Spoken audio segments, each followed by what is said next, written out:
Nutmeg Sports Update and a look at the forecast. He'll also give us a look back on this day in history. But first, on to today's news. Bridgeport police released the names Monday of 2 young men that died in a fiery car crash on Christmas Eve. The Connecticut Post reports that the driver has been identified as 24-year-old Will Alexander Armirho of Bridgeport, and the passenger has been identified as 26-year-old Ishmael Hernandez, also of Bridgeport. Just before 10 o'clock on Saturday evening, first responders were called to a dead end on Laurel Avenue near Rooster River, according to police, where they found a Nissan SUV had slammed into a concrete barrier. It was already engulfed in fire that had started shortly after the impact. And in other news, an out-of-state resident was arrested for burglarizing an office building in New Canaan yesterday. New Canaan police were dispatched to the area of 220 Elm Street on December 26th at around 1 in the afternoon on a report of a suspicious man who was seen inside the building by workers as he rummaged through an office. Officers made contact with 32-year-old Barry Atwood of Lancaster, Pennsylvania, and after an investigation determined that he had entered the building without authorization and taken items, including a key to the building and a U.S. passport. Atwood was taken into custody and charged with 3rd-degree burglary and 6th-degree larceny. He was scheduled to be arraigned in court today. And a 2-car crash closed a portion of Newtown Turnpike in Weston on Monday, sending 3 to the hospital. According to reports, at about 10 in the morning on Monday, police responded to the area of 177 Newtown Turnpike to a reported 2-car motor vehicle accident. 3 people were transported by Weston EMS to Norwalk Hospital with non-life-threatening injuries. That accident is still under investigation. And Ridgefield Fire Chief Kevin Tappy is on administrative leave while an investigation into a possible violation of an unspecified town policy continues. The chief attended a joint meeting of the Ridgefield Board of Selectmen and Fire Commission Thursday morning and requested that it be conducted in public session, not behind the closed doors of an executive session that the legal notices of that meeting suggested it would be.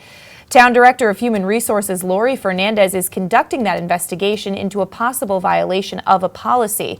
First Selectman Rudy Marconi said that investigation will continue. He also said he wouldn't make public what policy is involved in that investigation.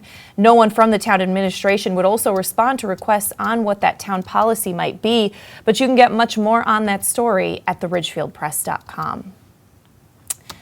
And that winter solstice sign we told you about last week in Shelton that calls religion a myth and a superstition was vandalized over the holiday, according to the Shelton Herald. Shelton resident Jerry Bloom said he was not surprised to hear that his winter solstice sign, which he fought the city for the right to display on the Huntington Green, had been vandalized. Bloom had sued the city of Shelton earlier this year after being told he couldn't put up his winter solstice sign in Constitution Park next to Post 16's annual display of trumpet-playing angels. The story advanced when the city told Bloom that signs were not permitted within Constitution Park, but that he could have it on display in the Huntington Green. When Bloom visited Huntington Green on December 26 to take down that sign, he said he was upset but not surprised to see that it had been vandalized. Bloom said shortly after discovering that the sign had been vandalized, he contacted Shelton police only to learn that this had happened once before. Bloom said the officer he spoke with told him that it had been reported vandalized days ago. Bloom described that damage done to the sign as slashes from a razor blade. He said he doesn't think that vandalism is a reflection of the views of the people within the city of Shelton. It should also be noted that the city of Shelton placed its own sign up in Huntington Green that reads "Merry Christmas and Happy Holidays to all" from the city of Shelton. And the ethics complaint against Trumbull Police Commission Chairman Roger McGovern will go to a public hearing on Saturday, January 14th at 9 in the morning. That according to the agenda posted on the commission's website. The complaint is the only item on that meeting agenda. McGovern was referred to the Ethics Commission by a unanimous vote of his fellow commissioners following allegations that he harassed a Stop and Shop employee in an attempt to collect $2,600 following a minor traffic incident. On at least one occasion, McGovern is alleged to have identified himself as a law enforcement official, including his town-issued police commission badge. McGovern also allegedly replied, "I am the police," when that employee said he was going to call authorities.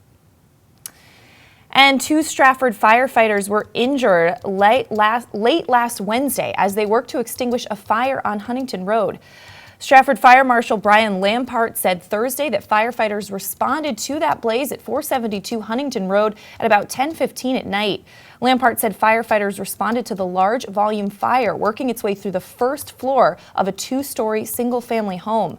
Under the command of Assistant Chief Campalengo, firefighters were able to contain the fast-moving fire to the first floor. However, extensive fire damage was made to 4 rooms, and damaging smoke and heat throughout made the home uninhabitable.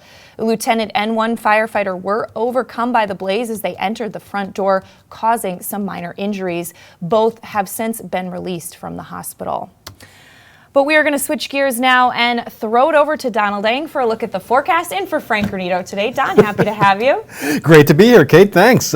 We had some passing showers throughout the county this morning, and we also made way for some partly cloudy skies and mild conditions for this afternoon. Temperatures expected to reach into the mid-50s, along with steady wind about 18 to 20 miles an hour. Mostly clear tonight. Temperatures will drop down to about 35 degrees by sunup tomorrow. Colder tomorrow, with temperatures only expected to reach 40 and a chilling wind throughout the afternoon.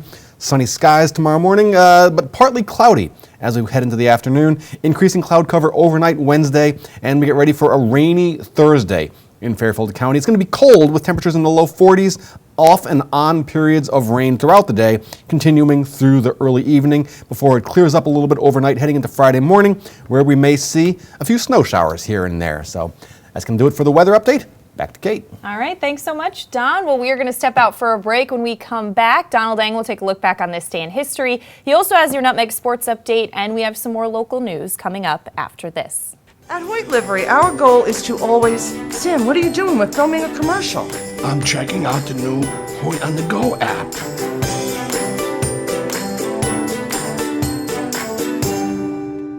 Hoyt's here! What makes Darien special during the holiday season? Locally owned shops and restaurants where you can find everything you need to make your holidays more enjoyable. Start with breakfast, then shop for everything from toys to unique gifts and the latest trends in fashion. Take a coffee break. Stop at our farmers market or one of our shops, where you'll find an amazing selection of cheeses and meats. Then enjoy dining at one of our fabulous restaurants. This holiday season, experience shopping and dining in Darien. Hi, this is Leo Carl from Carl Chevrolet in New Canaan, and you've heard me talk about the Chevy Volt for years. The new model gets 53 miles on EV charge daily, plus 420-mile full range. But don't take my word for it. You need to come in and test drive the Volt yourself. Visit us at 261 Elm Street in New Canaan or online at carldirect.com. Why cook at all this holiday? Avoid the stress of holiday planning and let your friends at Walter Stewart's in New Canaan do the heavy lifting. Whether you're looking to fill in with a few crowd-pleasing sides or you want us to prepare your whole feast, from cranberry sauce to pumpkin pie, we're ready to simplify your holiday. Place your order from our holiday menu and spend your holiday the right way, relaxing. Our fresh prepared holiday meals to go are designed with your busy schedule in mind. Visit us at stewartsmarket.com or at 229 Elm Street, New Canaan. Have a sports injury or slip and fall that needs immediate care? Coastal Ortho Express Urgent Care gives you direct access to an orthopedic specialist fast, without an appointment. Basketball, hockey, skiing, whatever the sports injury is, sprain or fracture, Coastal Ortho Express can help. Coastal Ortho Express Urgent Care, open Monday through Saturday, now in 2 locations. The iPark Building at 761 Main Avenue in Norwalk and 36 Old Kings Highway South in Darien. Or go to coastalorthoexpress.com, like them on Facebook. On time, done right, safe and reliable. MrHandymanCT.com. Let our satisfied customers tell it. I have called Mr. Handyman for every reason, every occasion, every broken item, every leak. They have bailed me out on many occasions, and I would recommend them to anyone. For any project, large or small. MrHandymanCT.com. Give the gift of fitness to someone you love this holiday season for only $1 a day. Halo Fitness in New Canaan is now offering 1 year of fitness for only $365. Halo Fitness is a state-of-the-art fitness center located at Halo Studios in the heart of New Canaan, with ample free parking and brand new locker rooms. Keep someone you love healthy with a gift of fitness this holiday season. Halo Fitness Holiday Special available for purchase during the month of December only. Give the gift of fitness. We're back on this December 27th edition of your Coffee Break on the HAN Network. Kate Czaplinski with Donald Eng, and it's time to take a look back on this day in history. Don. Well, Kate, we start off way back in 537 with the completion of the Hagia Sophia in what is now Istanbul. Eastern Emperor Justinian I wanted to build the world's most majestic house of worship, and he did. For 900 years, the world's largest cathedral, then for 500 years, the world's largest mosque after the Islamization of modern-day Turkey. Now, it is a very large cultural museum and a part-time mosque as of July. Ramadan prayers held inside for the first time in 85 years just a few months ago. 1831, Charles Darwin embarks on his journey aboard HMS Beagle, during which he would begin to formulate the theory of evolution, which he then wrote about in Origin of Species in 1859. Darwin had actually studied to become a minister, but found the natural sciences more interesting. More interesting still, why a young man prone to debilitating seasickness would sign on for a 5-year sea voyage. 1932, Radio City Music Hall opens in New York City, the showplace of the nation it was called. Within a year, it was losing money as the 6,200-seat theater, simply too big for the popular variety shows of the time. For 50 years, it was the premier movie screening theater in the city. It is now on the National Registry of Historic Places and best known as the home of the precision dance company, the Rockettes. Finally, now we go to 1979 for this. It was the Soviet Union's Vietnam syndrome, so to speak. It was impossible for a great superpower to run away from this wild country.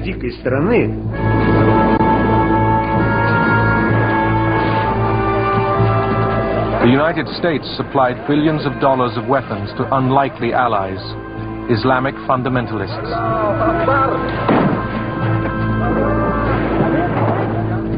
It is entirely true that this was a war that was fought with our gold, but with their blood. 1979, the Soviet 40th Army arrives in Kabul, Afghanistan, and promptly stages a coup, sparking a 10-year war against a ragtag alliance of Islamic warlords. 15,000 Soviets and an estimated 1 million Afghanis would die in the conflict, which continues to this day, 28 years after the Soviet withdrawal.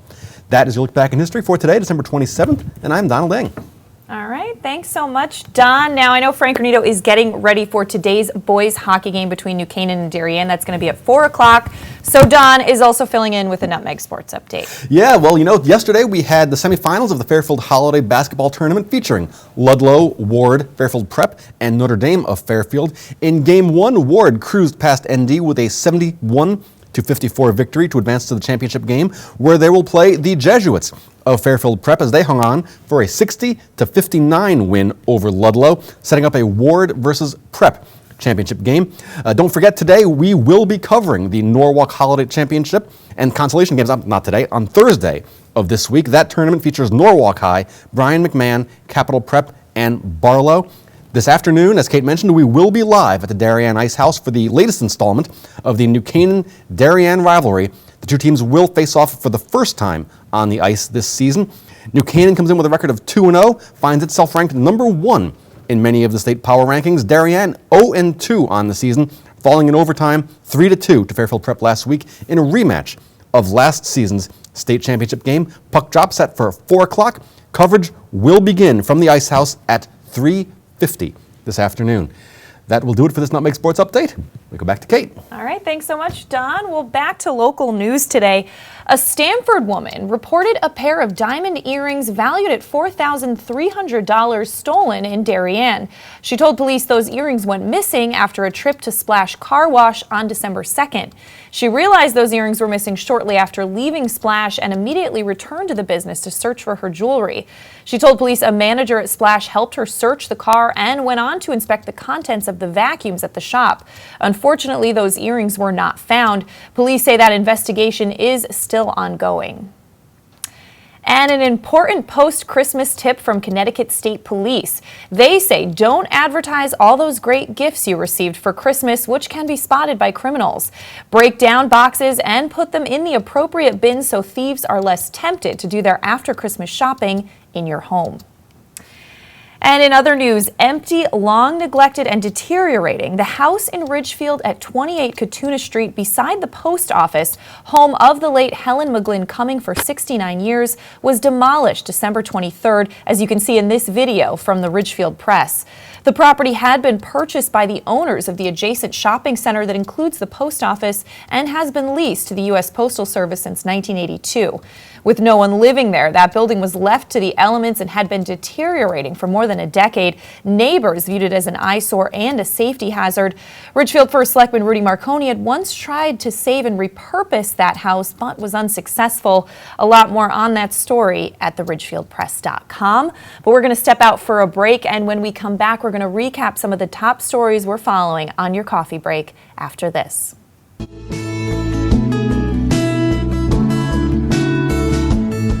This is now 44 years I've been in this business. Digital came along. After I was in business for about 6 years, I had to totally reinvent the business. So I had to make a tremendous investment in my business. And Milford Bank was there for me. I don't really just consider Milford Bank a bank. I consider them a trusted partner in my business. My name is Jim Wilson, owner of Milford Photo. I choose to bank with Milford Bank.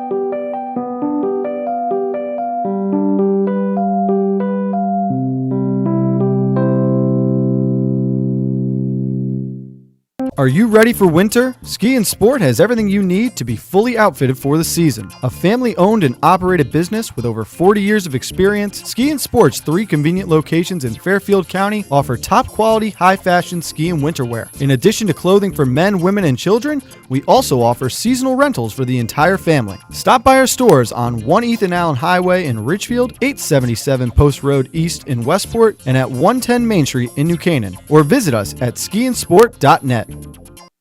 Manfredi New Canaan is a dream come true for locals Kim and Roberto. Their Elm Street store features Rolex, Hermes, and design jewelry collections from everyday classic gold to diamond jewelry. Manfredi offers a range of services from simple jewelry and watch repair to elegant jewelry design. Let Manfredi New Canaan help you find the perfect gift to celebrate important life moments. Visit us at 72 Elm Street, New Canaan, or online at manfredijewels.com.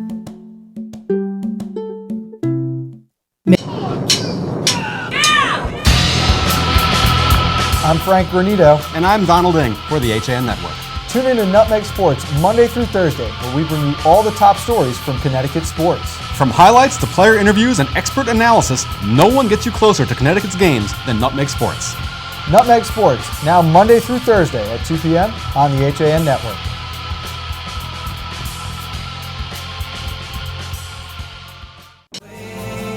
When it comes to local entertainment, we've got it all. From movies, local artists, etiquette, and more. Watch HAN Arts and Leisure with me, Steve Coulter, and our Arts and Leisure editor, Sally Sanders, Mondays at 12:30, right here on the HAN Network. We're back on this Tuesday edition of your coffee break on the HAN Network, recapping some of the top area stories that we're following today, including that Bridgeport police released the names Monday of 2 young men that died in a fiery car crash on Christmas Eve. The Connecticut Post reports that the driver has been identified as 24-year-old Will Alexander Armijo of Bridgeport, and the passenger identified as 26-year-old Ishmael Hernandez, also of Bridgeport. Just before 10 o'clock Saturday evening, first responders were called to a dead end on Laurel Avenue near Rooster River, where they found a Nissan SUV slammed into a concrete barrier. It was already engulfed in fire that had started shortly after the impact. And an out-of-state resident was arrested for burglarizing an office building in New Canaan yesterday. New Canaan police were dispatched to the area of 220 Elm Street on December 26th around 1 in the afternoon on a report of a suspicious man seen inside the building by workers as he rummaged through an office. Officers then made contact with 32-year-old Barry Atwood of Lancaster, Pennsylvania, and after an investigation determined that he had entered that building without authorization and taken items, including a key and a U.S. passport. Atwood was taken into custody and charged with 6th-degree larceny and 3rd-degree burglary. He was scheduled to be arraigned today. And a two-car crash closed a portion of Pike in Weston on Monday, sending 3 to the hospital. According to police, at about 10 in the morning, police responded to 177 Newtown Turnpike to a two-car motor vehicle accident. 3 people were then transported by Weston EMS to Norwalk Hospital with non-life-threatening injuries. That accident is still under. And Ridgefield Fire Chief Kevin Tappy is on administrative leave while an investigation into a possible violation of an unspecified town policy continues. The Ridgefield Press reports that the chief attended a joint meeting of the Board of Selectmen and Fire Commission last Thursday and requested that it be conducted in public session, not behind closed doors of an executive session that the meeting was posted to be in.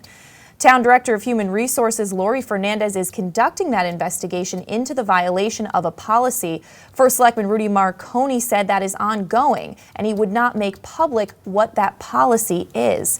You can get more on that story at theridgefieldpress.com.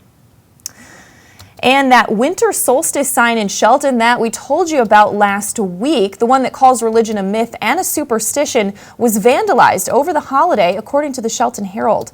Resident Jerry Bloom said he was not surprised to hear that his sign, which he fought the city for the right to display on the Huntington Green, had been vandalized. Bloom had sued the city of Shelton earlier this year after being told he couldn't put up that sign in Constitution Park next to an annual display of trumpet-playing angels. The story advanced when the city told Bloom that signs were not permitted in Constitution Park, but that he could have it on display within the Huntington Green for 2 weeks. When Bloom visited the green on December 26 to take down the sign, he said he was upset but not surprised to see it had been damaged. Bloom said shortly after discovering that the sign had been vandalized, he contacted Shelton police to learn that something similar had been reported earlier that week.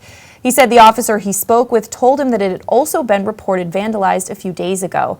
Bloom described the damage done to the sign as slashes from a razor blade. He said he doesn't think that the vandalism is a reflection of the views of the people within the city. It should also be noted that the city placed its own sign up in Huntington Green that reads, "Merry Christmas and Happy Holidays to all from the city of Shelton."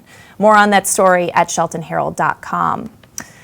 And in a heartwarming story in Trumbull, on Christmas night, members of the Trumbull Volunteer Fire Department gave Santa a ride to Bridgeport Hospital to deliver presents to young patients who couldn't make it home for the holiday.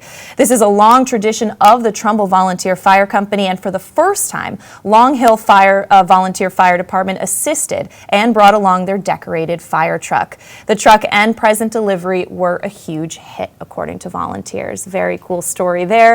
Let's throw it back over to Donald Lang for one final look at the forecast. Don. Okay, Kate. Well, passing showers throughout the county this morning have cleared out. Now we have partly cloudy skies, mild conditions for the afternoon. Temperatures should be in the mid-50s out there with steady wind, about 18 to 20 miles an hour. Mostly clear tonight, and temperatures will drop down to about 35 by morning. Colder tomorrow. Temperatures only expected to reach about 41 degrees and a chilly wind throughout the afternoon. Sunny, though, and then turning to partly cloudy heading into the evening. Increasing cloud cover overnight and a rainy Thursday in Fairfield County. Possibly a snow shower here and there as we head into Friday morning. That'll do it for weather. We send it back to Kate. All right, thanks so much, Don. We're going to wrap things up here on your coffee break, but at 4 o'clock today, live on the HAN Network, boys ice hockey, New Canaan versus Darien. Be sure to check that out. Our live coverage starts at 3:50, and we'll see you tomorrow for your coffee break at 11.